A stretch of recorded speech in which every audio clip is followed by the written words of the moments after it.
Hello everyone. In this video, we are going to learn about the success of someone who applies for the EB2 NIW and received approval. What were the indicators? What were the things that took place? What were the things in the petition? What were the bad times or the good times? The waiting period. Everything is what I'm going to share with you in this video. So please sit tight, enjoy as you watch. Of course, I'm convinced that you can learn from this as well. Most importantly, this person's field is non-STEM. Generally, there is this misconception that for you to receive approval of EB2 NIW, your field has to be STEM. It is not true. The success of this person, which I'm going to share today, is non-STEM field. All right, let's get into it. First, let me put you through, as you can see on the screen, the approval notice.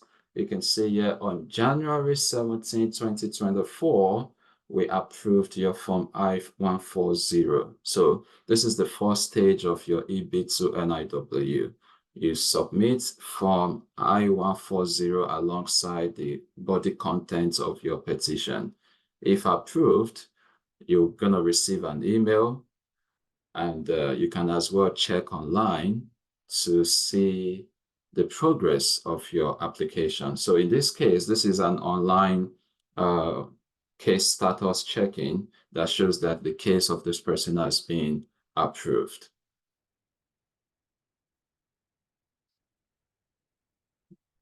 All right, and here we can see the email that shows the date the application was received, December 7, 2023.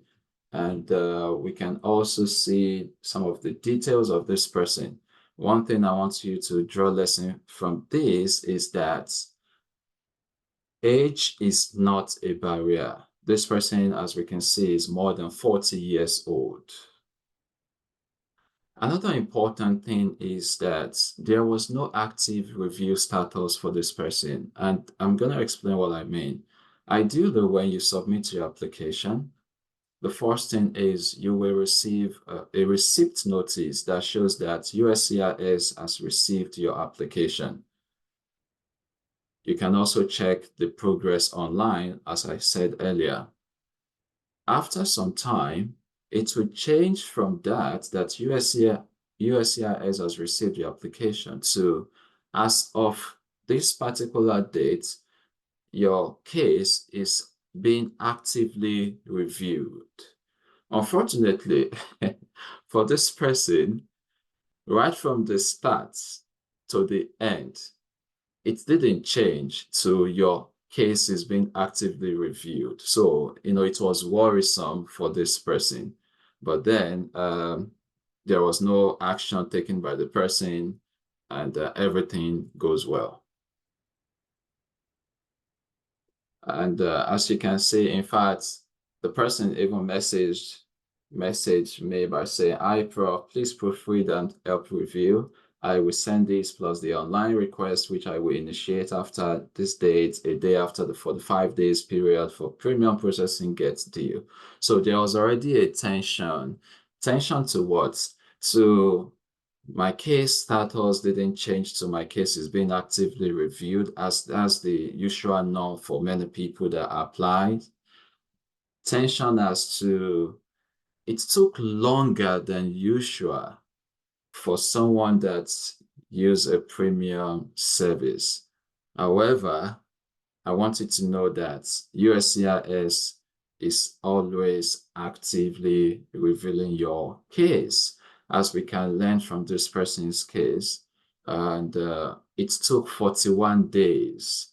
Usually for some who have used premium service before, in fact, it took less than 1 week, 2 weeks, 3 weeks, and they received the approval. But for this person, it took 41 days. So there was tension, like, what is going on? And of course, like I said earlier, it was longer waiting days than usual. But the lesson learned from this is this person didn't do anything, although he had already made preparation to reach out to USCIS after the 45 days. Ideally, what the premium service says is that your case will be reviewed within 45 days. So if before then you've not received any response from them, I do not think you have to reach out.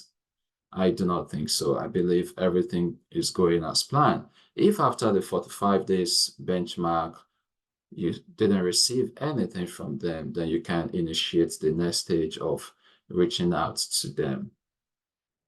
Okay, let's go deeply into this person's case. Again, success indicator. What you see presently on the screen is the cover letter of the person's petition, which comprises the forms and the fees that the person paid and included in the petition letter. So we see the fees paid for Form I-140, the premium processing fee, 2,500, the forms included.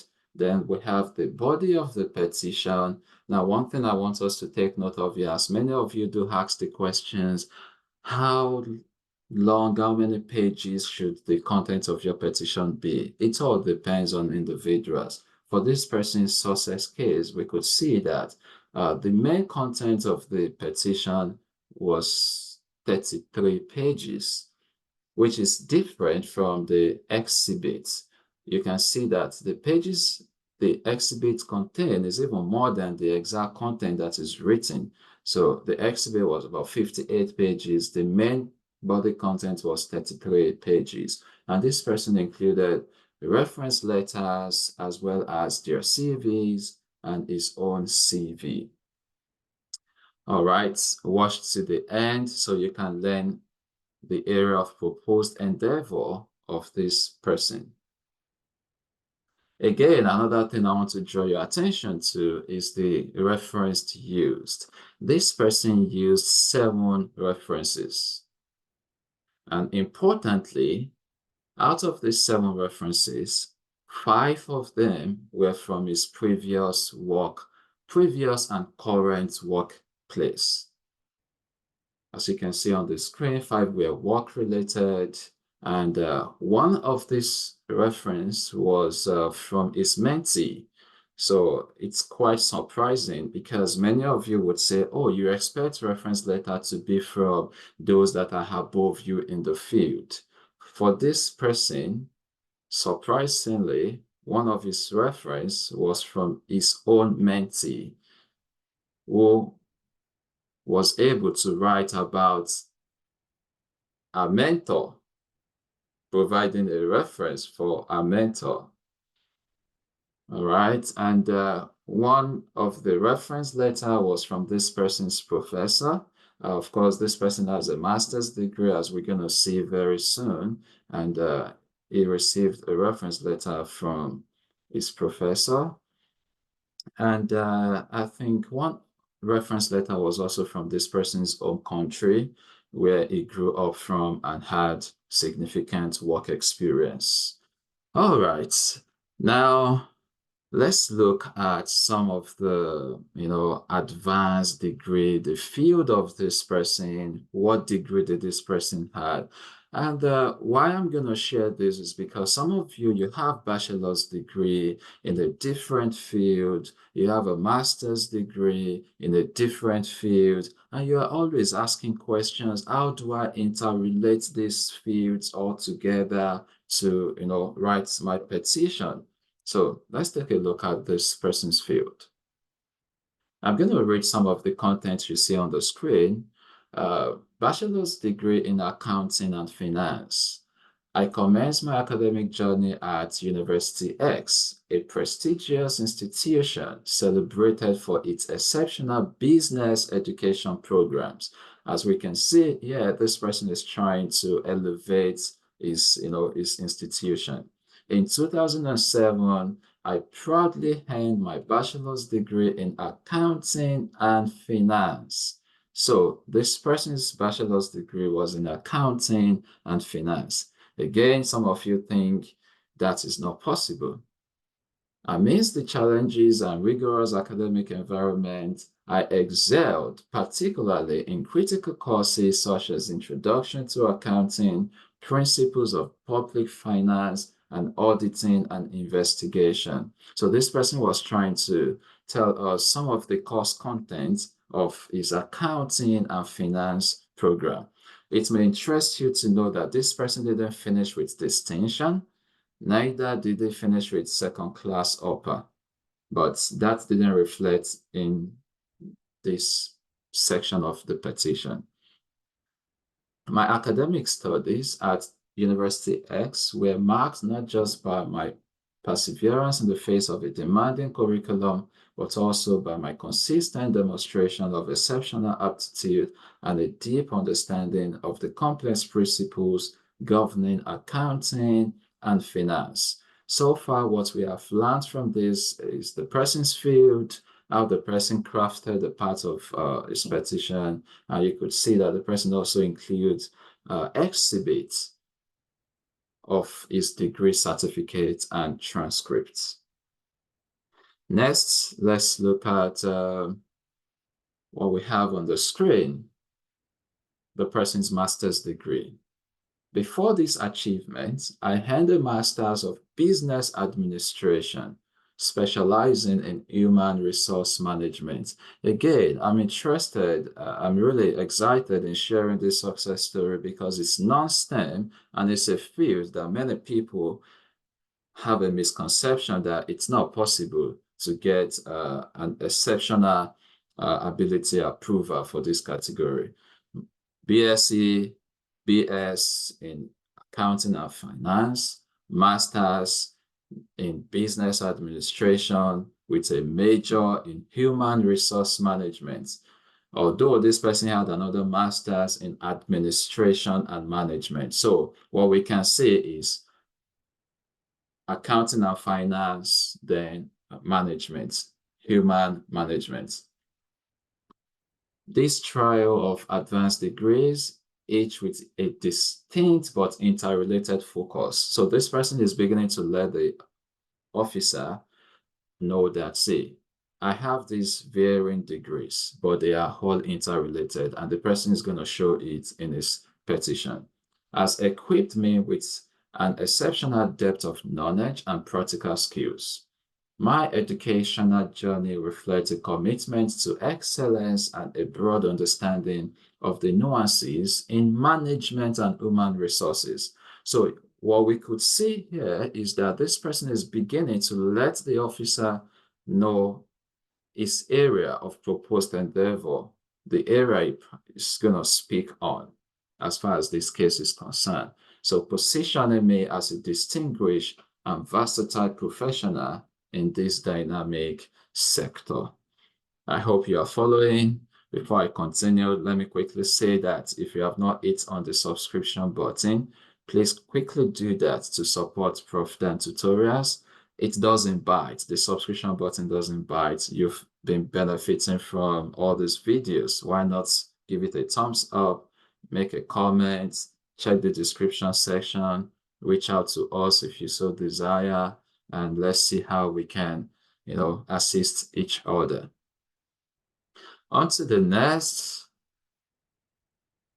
Importantly, which I would love to share, is that this person did not do any academic evaluation.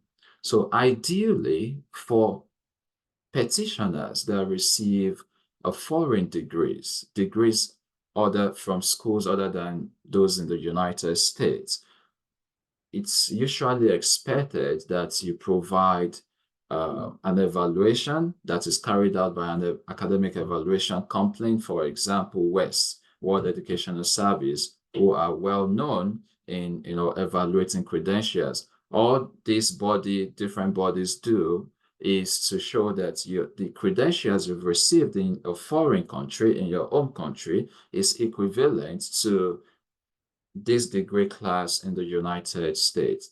But take note that for this person's success story I'm sharing with you today, it has no academic evaluation included in his petition. So what I'm trying to say is that it is possible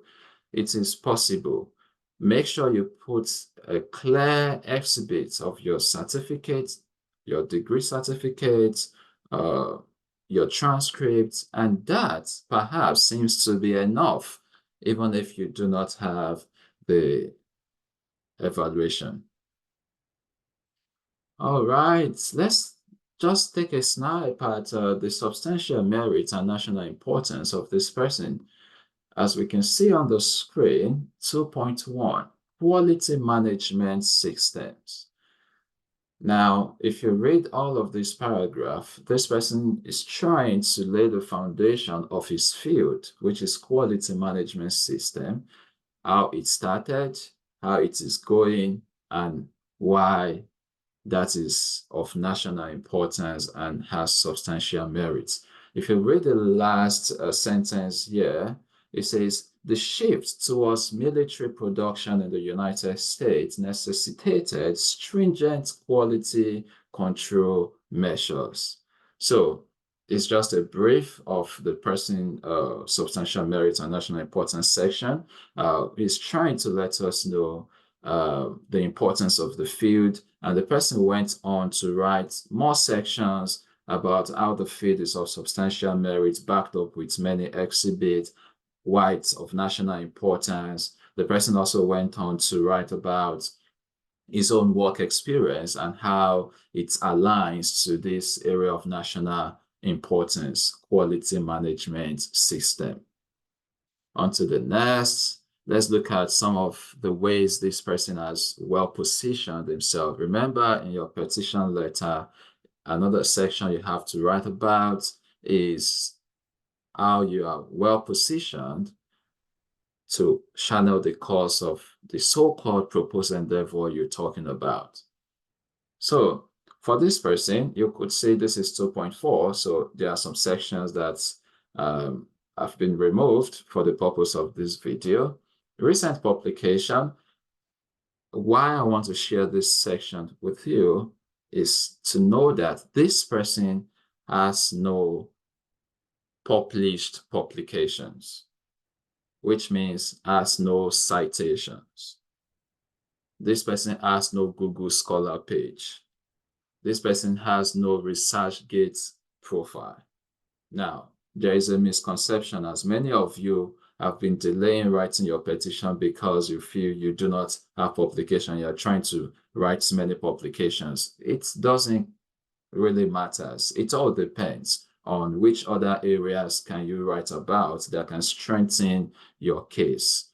Okay, so for this person, in fact, what we see on the screen says, I recently submitted 2 publications. So it was recent publications. Again, some of you feel like, oh, will it not be like, it's because of this petition I've quickly written this publication or this paper or something like that. It doesn't count. This person was truthful to say that I recently submitted 2 publications to the American Society for Quality, which is under review. So it's under review. It has not been, well, it's been accepted in, but it's still under review and it has not been published. And again, back it up with exhibit. As you can see on the screen, the person included the exhibit 2.8 A and B to show this scholarly publication. And the other section you could see under this was the person tried to write a little bit about these 2 publications that have been recently submitted and under review.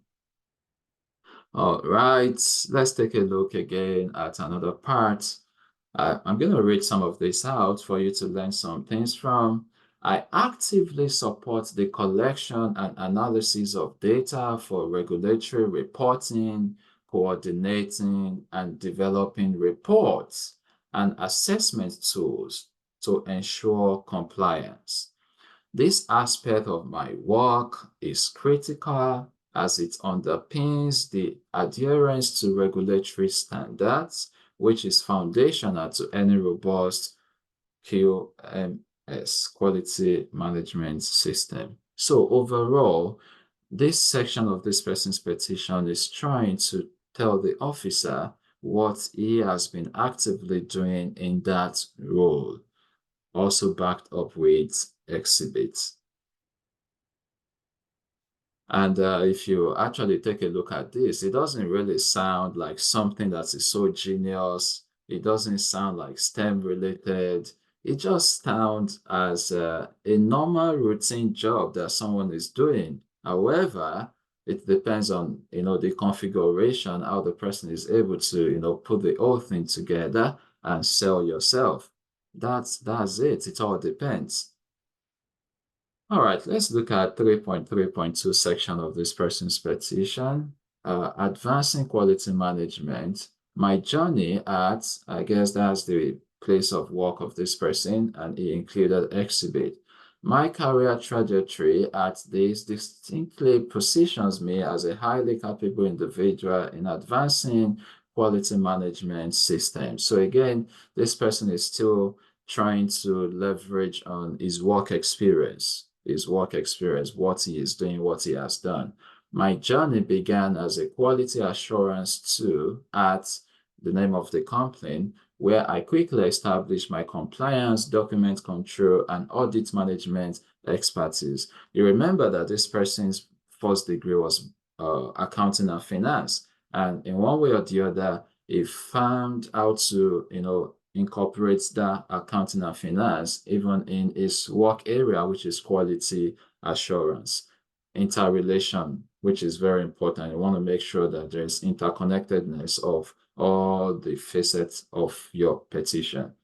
Now, this foundational experience in quality systems was instrumental in my rapid progression to the role of operations supervisor at this. That's another complaint. In this capacity, I honed my leadership skills, ensuring adherence to work instructions, safety practices, and FDA regulatory compliance while managing a team of over 35 direct reports. Again, if you just look at the whole of this, it doesn't really sound like something that is so technical as we might have in those that are in the engineering field or even STEM field. It doesn't really sound like someone that is really doing a kind of rigorous research or something. So it all depends. Give it a shot. The fact that you are not in the STEM field is not a barrier. And even those that are in STEM field, not all of them receive approval. So it all depends again on how you are able to sell yourself. All right, so as we're gonna be rounding up gradually, let's see what else we can still learn from this person's petition. Position before coming to the United States. So, there is always a link. There is somewhere you started from. Every journey has a starting point. So if you think you can properly sell yourself well, you want to speak about your past experience too. If that has contributed to your positioning in your present area of proposed endeavor. So let's see a little about this person's success case. I have n number of years of work experience in, comprising 6 years in the full-time capacity and another dash working part-time. So this person had both a full-time and part-time role. Throughout my diverse and extensive career journey, I have been strategically positioned to advance quality management systems, contributing significantly to the organizations I have been part of. My roles have showcased this company's significant impact and shaped me into a professional adept at enhancing quality standards and systems. So there are many other sections that follow this. This person has just tried to tell his story of where he is coming from, his previous work experience, and how all of this has aligned. All right, so next, another important thing to take note of in this person's petition, certification. So another section, so some of you, you want to pitch your case of being exceptional in your field. It will be good to show that you have a level of, certifications in the field, which you can get if you so desire. Some requires you making some payments, some requires you writing, doing some studies and writing an exam. Some require you to just, participate, just earn some good number of certifications in your field. So for this person, completing a certified course and demonstrating competency through examination for quality management system internal auditor. So take note that the area you are earning your certifications from should align with your area of proposed endeavor, or should be able to show that it has contributed to positioning you to channel the course of your area of proposed endeavor. There should not be a contrast. Maybe, for example, your area of proposed endeavor is engineering, and you are talking about a certification in something that is not related at all to your field. Then that's going to be two back ends. You don't want something like that. Well, let's just wrap this section up. By completing this course and passing the examination, I have gained a deep understanding of the principles and practices of effective internal auditing.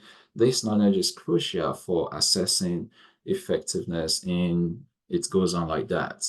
So I hope you learned something from this, and you can also see the way all these narratives are crafted. You should learn from that as well. The way you present all this in your petition really matters. So let's look at the conclusion of the whole story.